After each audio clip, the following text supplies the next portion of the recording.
در وزارت کارهای خارجه تاجیکستان روز 3 مارس به خبرگزاری روسی تاس گفتند که در روزهای آخر بیش از 900 شهروند تاجیکستان اوکراین را ترک کرده، اکثرش به پولش و یک قسم دیگر به مالدو رفتند.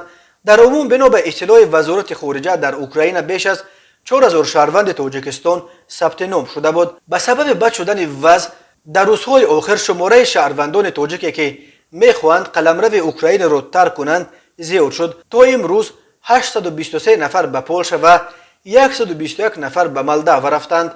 گفتند به تاس در وزارت خارجه تاجیکستان در این زمان 3 شهروند تاجیکستان که در ماموریت ویژه مانیتورینگ سازمان امنیت و همکاری در اروپا کار میکردند به شهر رستوف لب روسیه کوچانده شدند. بنا به معلومات سفارت تاجیکستان در اوکراین، یگان نفر از شهروندان تاجیک در حوادث اخیر در این کشور آسیب ندیده است.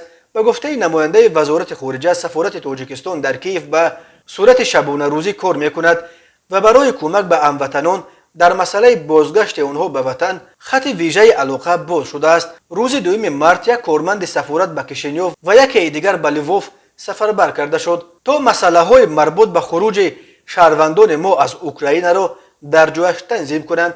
گفته است همصحبت تاس.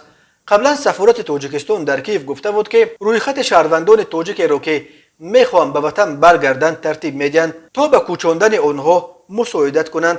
وزارت خارجه تاجیکستان از همه تاجیکانی که در اوکراینند خواسته است که قاعده های زمان جنگ را رعایت کرده بدون ضرورت از خانه نبرایند.